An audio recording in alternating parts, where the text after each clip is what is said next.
할렐루야, 주의 이름으로 문안드립니다. 오늘은 사순절 20번째 수로보니게 여인이란 제목으로 함께 말씀 나누겠습니다. 오늘 본문은 마가복음 7장 24절에서 30절까지의 말씀입니다. 예수께서 일어나사 거기를 떠나 두로 지경으로 가서 한 집에 들어가 아무도 모르게 하시려 하나 숨길 수 없더라. 이에 더러운 귀신 들린 어린 딸을 둔 한 여자가 예수의 소문을 듣고 곧 와서 그 발 아래 엎드리니 그 여자는 헬라인이요 수로보니게 족속이라. 자기 딸에게서 귀신 쫓아 주시기를 간구하거늘 예수께서 이르시되 자녀로 먼저 배불리 먹게 할지니 자녀의 떡을 취하여 개들에게 던짐이 마땅치 아니하니라. 여자가 대답하여 가로되 주여 올소이다마는 상 아래 개들도 아이들의 먹던 부스러기를 먹나이다. 예수께서 가라사대 이 말을 하였으니 돌아가라 귀신이 내 딸에게서 나갔느니라 하시매 여자가 집에 돌아가 본즉 아이가 침상에 누웠고 귀신이 나갔더라. 아멘. 오늘 예수님이 두로라는 지역에 가셨는데 그곳에 귀신 들린 딸을 가진 여인이 하나 있었습니다. 그것도 보통 귀신이 아니라 이 본문과 함께 병행하는 마태복음 15장 22절의 본문을 보면 흉악한 귀신이라고 나옵니다. 육체적인 질병과 정신적인 혼란 상태 속에서 도저히 사람 구실을 할 수 없게 흉악한 귀신에 사로잡혀 있습니다. 그러한 딸을 둔 이 여인은 딸을 생각할 때마다 가슴이 찢어지고 볼 때마다 눈물이 흘러내렸을 겁니다. 그런데 그때 기적의 예수님께서 자기의 동네에 오신다는 소문을 듣게 되었을 겁니다. 이것이 귀신 들린 딸을 데리고 있던 이 여인에게는 얼마나 큰 기쁨과 소망의 소식이었겠습니까? 이 여인은 모든 일을 중단하고 예수님이 계신 곳을 찾아갑니다. 그리고 예수님이 눈에 들어온 그 순간에 예수님을 향해 소리치며 달려갔을 겁니다. 다윗의 자손이여 나를 불쌍히 여기소서 내 딸이 흉악한 귀신에 들렸나이다.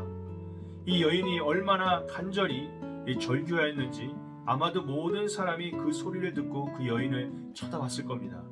그러나 이상하게도 그 좋으신 예수님은 이 여인을 쳐다보지도 않고 그냥 걸어가셨던 겁니다. 그러자 이 여인이 소리를 지르며 절규하며 몸부림을 치고 울며 하나님의 아들이신 예수님 제발 도와주십시오라며 오열하며 예수님을 쫓아갔을 겁니다. 그러자 제자들이 도저히 시끄러워서 견딜 수 없고 또 예수님이 하는 이상한 행동이 궁금하기도 해서 예수님께 와서 말했을 겁니다. 본문에는 나와 있지 않지만 같은 내용을 다루는 마태복음을 보면 예수님 웬만하면 그냥 참고 가겠는데 도저히 시끄러워서 못 가겠습니다. 아마도 저 여자의 딸이 미친 게 아니라 저 여자가 미친 것이 아닐까요? 예수님 그냥 고쳐주십시오. 이런 식의 말을 하는 내용이 나옵니다. 그러자 오늘 본문 마가복음 이 본문의 27절을 보면 예수님이 이렇게 말씀을 하십니다. 예수께서 이르시되 자녀로 먼저 배불리 먹게 할지니 자녀의 떡을 취하여 개들에게 던짐이 마땅치 아니하니라. 여러분 아무리 사랑하는 사람이라 해도 아무리 내가 좋아하는 사람이라고 해도 나를 향해 이런 욕설을 한다면 그 누구도 가만히 있지 않을 겁니다. 굉장히 불쾌할 겁니다. 아마도 이 여인이 남편과 같이 오지 않은 것은 이 여인이 아마도 과부가 아닐까라는 생각이 들고 이 당시에 만약에 이 여인이 과부라면 이 당시에 고아와 함께 사회의 최약자층에 속하는 사람입니다. 게다가 딸까지 귀신 들린 과부, 이건 더 이상 설명할 필요도 없죠. 정말 불쌍한 사람인데 이런 불쌍한 여인을 예수님이 너는 개다라고 하신다면 이건 평소에 예수님이 말씀하셨고 살아오셨던 모습과는 어떻게 보면 정반대되는 그러한 이상한 모습이었을 겁니다. 그런데 이 예수님의 이야기를 듣고 여인이 예수님께 하는 고백이 사실은 더 놀랍습니다. 28절입니다. 여자가 대답하여 가라되 주여 올소이다마는 상 아래 개들도 아이들의 먹던 부스러기를 먹나이다. 예수님의 대답 앞에 예 저는 개입니다. 맞습니다. 그러나 나의 주인은 당신이십니다. 주인님 도와주십시오. 이런 표현입니다. 헬라어 단어에 보면 이 여인이 얘기하는 개는 들개가 아니라 애완견입니다. 그러니까 쉽게 말해서 예수님께서 너는 보잘것없는 개와 같은 존재야 라고 말하는 것을 이 여인이 기가 막히게 그 대답을 응수한 겁니다. 그렇습니다. 저는 개입니다. 그러나 저는 주인이 있는 개입니다. 바로 그 주인은 예수님 당신이십니다. 그러니 나의 주인이신 예수님, 은혜의 부스럭이라도 나에게 주십시오. 이 여인은 예수님의 철저한, 어떻게 보면 무시 앞에 예수님이 하신 말씀을 가지고 기가 막힌 믿음의 고백을 해낸 것입니다. 그렇습니다. 여러분, 거룩하신 하나님 앞에 나아갈 때는 이 여인과 같이 겸손히 나아갈 수 있기를 소망합니다. 예수님이 어떻게 보면 이 여인을 내치는 것 같지만, 그러나 이 과정을 통해서 결국엔 예수님께서는 이 여인이 놀라운 믿음의 고백을 함으로 말미암아 그 믿음을 통하여서 기적을 체험할 수 있도록 주님께서 기회를 주신 것입니다.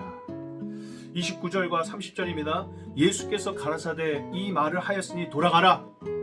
귀신이 내 딸에게서 나갔느니라 하시매 여자가 집에 돌아가 본즉 아이가 침상에 누웠고 귀신이 나갔더라. 그렇습니다. 예수님은 믿음의 고백 위에, 우리의 믿음의 고백 위에 하나님께서는 그 믿음의 그릇에 맞는 은혜와 기적을 주시는 줄 믿으시기 바랍니다. 이 여인을 무시하고 함부로 대하신 것이 아니라 이 여인이 믿음의 고백을 통하여서 주님께서는 그 믿음의 고백 위에 은혜를 베푸시고자 한 것입니다.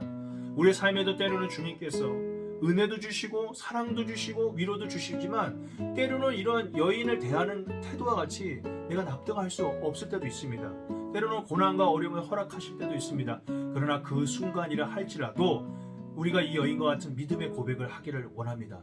왜냐하면 주님께서 그것을 통해서 더 놀라운 은혜와 더 깊은 기적과 역사를 우리에게 주시기 원하시기 때문입니다. 여러분, 마지막으로 29절에 보면 나갔느니라 라고 했습니다. 이 나갔다는 말은 단순히 딸에 이 붙어있던 귀신이 떠난 정도가 아닙니다. 그 딸이 처음 태어날 때처럼 전혀 상처의 흔적이 없이 완전히 몸과 마음이 100% 건강한 상태가 되었다라는 겁니다. 온전한 회복입니다. 이 여인은 딸이 낫기를 바라여 왔지만 예수님은 그 딸의 병뿐만 아니라 그 여인의 영적인 문제까지도 완전히 그 딸의 모든 것을 모두 완벽하게 해결해 주셨습니다. 우리 주님은요, 우리가 기도하는 것보다 항상 더 10배, 20배, 100배 더 좋은 것, 더 귀한 것으로 우리에게 주시는 분임을 우리가 늘 기억해야겠습니다. 주님 우리에게 최선의 것, 최고의 것을 주시는 분인 줄 믿으시기 바랍니다. 그러므로 사순절 기간 동안, 아니 우리가 앞으로 살아가면서 늘 어떤 상황에 있든 해가 뜨든지 비가 뜨든지 또 태양이 뜨든 달이 뜨든지 하나님 앞에 늘 겸손히 나아갈 수 있는 그 믿음의 고백이 있기를 소망합니다. 그러면 이 수로보니게 여인처럼 하나님께서 나의 바라던 소원을 이루어 주실 뿐만 아니라 하나님이 내가 생각하지도 못한 기가 막힌 회복의 역사와 크고 놀라운 복들을 우리의 인생 가운데 허락하실 줄 믿습니다. 더불어 우리의 자녀들까지도 수로보니게 여인의 자녀까지 복을 받았던 것처럼 우리와 우리의 자녀들까지 후손들까지 복을 받는 놀라운 역사가 저와 여러분 가운데 있기를 소망합니다. 감사합니다.